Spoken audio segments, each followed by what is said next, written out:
السلام علیکم dear friends, میں ڈاکٹر عنایت اور آج کی ویڈیو بہت زیادہ امپورٹنٹ اس لیے بھی ہے کیونکہ آج کی ویڈیو میں ہم لوگ ڈسکس کرنے جا رہے ہیں کہ ہماری فیمیل کولیگز جو ہوتی ہیں ان کو MBBS کرنے کے بعد جب وہ FCPS کرتی ہیں تو ان کو کون سی فیلڈ سلیکٹ کرنی چاہیے، کیونکہ فیمیل کے لیے بہت زیادہ امپورٹنٹ ہوتا ہے کہ وہ بہت زیادہ فیملی اورینٹیڈ ہوتے ہیں. ان کو نہ صرف اپنی جاب کی دیکھ بھال کرنی پڑتی ہے بلکہ اپنی فیملی کو بھی ٹائم دینا پڑتا ہے، اپنے بچوں کو بھی ٹائم دینا پڑتا ہے اور اپنی پوری فیملی کو ٹائم دینا پڑتا ہے. تو فیمیل کے لیے بہت زیادہ جو ایز اے ڈاکٹر لائف ہوتی ہے وہ بہت زیادہ ہیکٹک ہوتی ہے.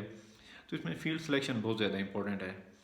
تو آج کی ویڈیو میں ہم یہی فیلڈ سلیکشن میں چند ایک فیلڈ آپ لوگوں سے ڈسکس کروں گا کہ آپ لوگوں کو کون سی فیلڈ سلیکٹ کرنی چاہیے یا ڈفرینٹ فیلڈس کے پروز اینڈ کونس کون سے ہیں. ان کسی فیلڈ میں آپ جاتے ہیں تو اس کے فائدہ کیا ہے، اس کا نقصان کیا ہے، اس کے ساتھ ساتھ ارننگ آپ کی کیا ہو سکتی ہے اس فیلڈ میں، اور اس کے ساتھ ساتھ آپ کی ڈیوٹی ٹائم ٹیبل اور ڈیوٹی اسکیجول کیا ہو سکتے ہیں. تو آج کی ویڈیو اسی سلسلے میں، امید ہے آپ لوگوں کو یہ ویڈیو پسند آئے گی.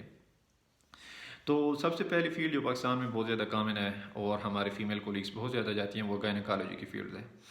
اچھا، گائنیکالوجی کی فیلڈ کا فائدہ یہ ہے کہ اس میں آپ پیسہ بہت زیادہ کما سکتے ہیں. چاہے آپ شروع کے TMO کے 3 4 5 سال ڈیفیکلٹ ہوتے ہیں، لیکن TMO شپ کے بعد جب آپ کنسلٹنٹ لگتے ہیں یا پروفیسر بنتے ہیں تو آپ کی پرائیویٹ کلینک میں بھی بہت زیادہ پیشنٹ ہوتے ہیں. ہاسپٹل میں تو پیشنٹ ہوتے ہی ہوتے ہیں گائنیکالوجی کے، لیکن اگر آپ پرائیویٹ سیٹ اپ بناتے ہیں، کسی پرائیویٹ ہاسپٹل میں کام کرتے ہیں یا کسی بھی ایسے سیٹ اپ میں جہاں پہ آپ کی سیلف ارننگ ہو تو وہاں پہ آپ لوگوں کو پیشنٹ بہت زیادہ ملیں گے اور آپ بہت زیادہ پیسہ کما سکتے ہیں. لیکن اس کا ڈرا بیک یہ ہے کہ آپ کو اس پہ ٹائم بہت زیادہ دینا پڑے گا اس فیلڈ میں. اگر گائنیکالوجی میں جاتے ہیں تو بعض اوقات سی سیکشنز آ جاتے ہیں، آپ کو نائٹ ڈیوٹیز بھی کرنی پڑتی ہیں، نائٹ پہ آپ کو جاگنا پڑتا ہے، سی سیکشن کے لیے آپ کو ایمرجنسی کال پہ بھی جانا پڑتا ہے. تو اس میں یہ ہوتی ہے کہ آپ کی تھوڑی فیملی لائف جو ہوتی ہے نا فیمیل کولیگس کی، وہ تھوڑی ڈسٹرب ہوتی ہے. تو اگر آپ گائنیکالوجی میں آتے ہیں پیسہ تو بہت ہے، لیکن آپ کی تھوڑی بہت فیملی لائف فیوچر میں ڈسٹرب ہوگی. آپ کے بچوں کو ٹائم اتنا نہیں دے سکیں گے، کیونکہ میں نے بہت سے گائنیکالوجسٹ کے انٹرویوز کیے ہیں. ان کا سب سے بڑا پرابلم یہ ہوتا ہے کہ فیملی لائف تھوڑی ڈس اورینٹیڈ ہوتی ہے، تھوڑی سی پرابلمٹک ہوتی ہے، لیکن اس میں ارننگ بہت زیادہ ہوتی ہے. تو پاکستان میں یہ بہت زیادہ کامن ہوتی ہے، آپ لوگ اس فیلڈ میں جا سکتے ہیں، لیکن آپ کو فیوچر میں یہ مائنڈ میں رکھنا پڑے گا کہ آپ کو تھوڑی سی قربانی فیملی کی طرف سے دینی پڑے گی. اچھا، دوسری فیلڈ جو ہے وہ جو فیمیل کولیگز ہمارے جا سکتے ہیں وہ ریڈیالوجی کی فیلڈ ہے. ریڈیالوجی کی یہ ہے کہ FCPS ایک تو اس میں بڑی آسانی سے ٹریننگ مل جاتی ہے کیونکہ بہت سے لوگ ریڈیالوجی میں اتنا نہیں جاتے، دوسری فیلڈ میں کامن ہے ان میں زیادہ جاتے ہیں. تو اگر آپ ریڈیالوجی کی فیلڈ میں جاتے ہیں تو FCPS کی جو ٹریننگ ہے وہ آپ کو جلدی مل جاتی ہے، ایزیلی مل جاتی ہے، اچھے ہاسپٹل میں مل جاتی ہے. اور دوسرا یہ ہے کہ آپ اس میں ارننگ بھی اچھی خاصی کر سکتے ہیں، آپ کے لیے جابس بھی آسانی سے ہوتی ہیں، جابس بھی آسانی سے مل جاتی ہیں، بہت زیادہ ریڈیالوجی کی جابس ہوتی ہیں آل اوور دا کنٹری. تو اور دوسرا یہ ہے کہ اس میں تھوڑا سا ایک رسک فیکٹر ہے. رسک فیکٹر یہ ہے کہ فیمیل کولیگز چونکہ ہماری اللہ پاک نے ایک باڈی اس طرح بنائی ہے، میل تھوڑے اسٹرانگ ہوتے ہیں، فیمیل تھوڑی ویک ہوتی ہیں، تو اس میں تھوڑے بہت ٹیومر کے چانسز زیادہ ہوتے ہیں فیمیل کولیگز میں. میں جب چائنا میں تھا اسٹڈی کر رہا تھا تو اس وقت ہماری جو فیمیل ٹیچر تھی اس کو بھی ایک مرتبہ کچھ ٹیومر ہوا تھا، لنگ ٹیومر ہوا تھا، وہ ریڈیالوجی میں کام کر رہی تھی. تو تھوڑا بہت یہ ایک رسک فیکٹر ہے ٹیومر کا. لیکن اگر آپ بہت اچھے ریڈیالوجسٹ ہیں تو آپ کما بھی بہت زیادہ سکتے ہیں. اگر آپ نے کوئی اس طرح پرائیویٹ ڈائگنوسٹک سینٹر بنایا ہوا ہے، ریڈیالوجیکل سینٹر بنایا ہوا ہے اور آپ کی ریڈیولوجیکل فائنڈنگز بہت اچھی ہیں، آپ کی رپورٹس بہت اچھی ہیں اور آپ کی رپورٹس مانی جاتی ہیں، تو وہ بھی آپ کی پرائیویٹ سینٹر پہ بھی بہت زیادہ پیشنٹس آئیں گے اور آپ کی ارننگ بہت زیادہ ہوئے گی. میں نے خود ایسی جگہ دیکھے ہیں کہ کچھ ریڈیالوجسٹ ہیں جنہوں نے صرف الٹرا ساؤنڈ سینٹر بنائے ہوئے ہیں، ایکو سینٹرس بنائے ہوئے ہیں اور ان پہ بہت زیادہ پیشنٹس ہوتے ہیں، دن کے 100 150 200 تک بھی پیشنٹس ہوتے ہیں ان کے پاس. تو یہ بھی آپ لوگوں کی ایک فیلڈ ہے، اس میں بھی آپ لوگ جا سکتے ہیں. اچھا، نیکسٹ ہے ڈرماٹالوجی. اچھا، فیمیل کولیگ جو ہماری نیکسٹ فیلڈ میں جا سکتے ہیں وہ ڈرماٹالوجی کی فیلڈ ہے. ڈرماٹالوجی کی فیلڈ میں یہ ہے کہ اگین اس میں یہ ہے کہ آپ لوگ ارننگ تو اتنی نہیں کر سکتے، لیکن اس میں آپ کو بہت زیادہ ایزی ہو جائے گا. آپ کی جابس اتنی ڈیفیکلٹ نہیں ہوتی، آپ کی نائٹ شفٹس اتنی زیادہ نہیں ہوتی، اگر ہوتی بھی ہیں تو بڑی پرسکون ہوتی ہیں، اس میں کوئی ایمرجنسیز وغیرہ نہیں ہوتی ڈرماٹالوجی میں.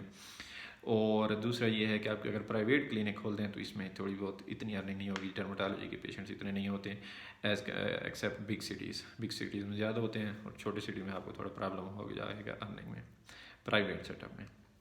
اچھا نیکسٹ ہے انیستھیزیا. انیستھیزیا کی فیلڈ بہت زیادہ انٹرسٹنگ ہے اور میں اپنی فیمیل کولیگس کو، اپنے فیمیل سسٹرس کو اس میں جانے کے لیے ریکمینڈ کروں گا، کیونکہ اس میں بہت کم لوگ جاتے ہیں. انیستھیزیا میں جابس بڑی، ریزیڈنسی بڑی ایزیلی مل جاتی ہے آپ کو، پی جی شپ بڑی ایزیلی مل جاتی ہے. اور دوسری اس کی جابس بہت زیادہ ہوتی ہیں آل اوور دا کنٹری، پورے پاکستان میں اس کی جابس بہت زیادہ ہوتی ہیں، کیونکہ انیستھیزیالوجسٹ، سرٹیفائڈ انیستھیزیالوجسٹ بہت کم ہوتے ہیں پاکستان میں، بہت کم لوگ اس میں جاتے ہیں. اور دوسرا یہ ہے کہ آپ لوگوں کا اتنی نائٹ ڈیوٹی یا ہیکٹک ڈیوٹی یا ایمرجنسی ڈیوٹیز نہیں ہوں گی. مجھے یاد ہے کہ جب ہم ہاؤس جاب کر رہے تھے، ہماری ایک میڈم ہوتی تھیں، وہ اونلی صرف ایک واحد وہ تھیں جو انیستھیزیا کی وہ ڈاکٹر تھیں، اور وہ صرف مارننگ میں آتی تھیں، 5-6 گھنٹے 7 گھنٹے کام کرتی تھیں، اور سارے سرجن بیچارے ہاتھ پہ ہاتھ رکھ کے بیٹھے ہوتے تھے کہ کب میڈم آئے گی اور کب پیشنٹ کو انڈر کرے گی، انیستھیزیا کے انڈر کرے گی اور ہم اس پہ سرجری کریں گے. تو جب تک میڈم نہیں آتی تھی تو کوئی پیشنٹ پہ سرجری نہیں ہوتی تھی، کیونکہ اس نے خود چیک کرنا ہوتا تھا پیشنٹ کو اور پھر اس کے بعد وہ انڈر کرتی تھی. تو اس میں آپ ایز اے بوس کام کر سکتے ہیں، ٹھیک ہے. لیکن اس میں بھی اور اس کی ڈیمانڈ بھی بہت، جابس بڑی اچھی مل جاتی ہیں اور پرائیویٹ سینٹر میں بھی آپ لوگ کام کر سکتے ہیں. نیکسٹ ہے پلاسٹک سرجری. اگر آپ لوگ بڑے سٹیز میں ہیں، جس طرح کراچی ہو گیا، لاہور ہو گیا، پشاور ہو گیا، اسلام آباد، پنڈی اور اس طرح ملتان وغیرہ بڑے سٹیز میں ہیں، تو وہاں پہ پلاسٹک سرجری کی بہت زیادہ ڈیمانڈ ہے اور یہ فیوچرسٹک ایک وہ ہے فیلڈ ہے. فیوچر میں اس کی ڈیمانڈ بہت زیادہ آئے گی، کیونکہ جب ہم چائنا میں تھے ہم دیکھ رہے تھے کہ وہاں پہ پلاسٹک سرجن بہت زیادہ بیزی ہوتے تھے اور بہت زیادہ ارننگ کرتے تھے. اس میں یہ ہے کہ آپ لیس ٹائم میں بہت زیادہ ارننگ کر سکتے ہیں، کیونکہ ایک سرجری 4-4 5-5 6-6 لاکھ کی ہوتی ہے اور اتنا ٹائم بھی نہیں لگتا. تو پلاسٹک سرجری ایزی بھی ہے، باقی سرجریز کی طرح ہیکٹک نہیں ہے کہ آپ کو لمبے لانگ آورز میں کھڑا رہنا پڑے گا، سرجریز کرنی پڑیں گی. لیکن پلاسٹک سرجری ایزی ہے اور اس میں بہت زیادہ ارننگ ہے اور اس کی فیوچرسٹک جاب ہے، فیوچر میں اس کی بہت زیادہ ڈیمانڈ ہونے والی ہے پاکستان میں. تو میں بھی ریکمینڈ کروں گا کہ آپ لوگ اس فیلڈ میں بھی چلے جائیں. اچھا نیکسٹ ہے پیڈیاٹرکس. چونکہ فیمیل جو ہوتی ہیں ہماری، فیمیل فیملی اورینٹیڈ ہوتی ہیں، ان کے ساتھ اپنی بھی فیملی ہوتی ہے. تو بچوں کے ساتھ اگر آپ لوگوں کی اچھی بنتی ہے، اگر آپ لوگ بچوں کے ساتھ خوش رہتے ہیں، تو پیڈیاٹرک فیلڈ آپ کے لیے بہت اچھی ہے. اس میں آپ لوگ جا سکتے ہیں پرائیویٹ سیٹ اپ میں، ہاسپٹل میں، پرائیویٹ سیٹ اپ میں آپ جہاں بھی جائیں گے پیڈیاٹرکس پیشنٹ آپ کے پاس بہت زیادہ ہوں گے. آپ پرائیویٹ سیٹ اپ میں ارننگ بہت زیادہ کر سکتے ہیں اور اس کی اتنی ایمرجنسی تو نہیں ہوتی جتنی باقی فیلڈس کی ہوتی ہیں. تو چند ایک فیلڈس تھیں، امید ہے آپ لوگوں کو اس میں بہت کچھ سیکھنے کو ملے گا. لیکن آخر میں یہی کہوں گا کہ چاہے میل کولیگز ہیں یا فیمیل کولیگز ہیں، اگر آپ لوگ کسی چیز میں بہت زیادہ انٹرسٹڈ ہیں تو وہ کام کریں. فیلڈ سلیکشن میں نے آپ لوگوں کو بتا دیا، پروز اینڈ کونس میں نے آپ لوگوں کو بتا دیا، آپ اس کے مطابق جا سکتے ہیں.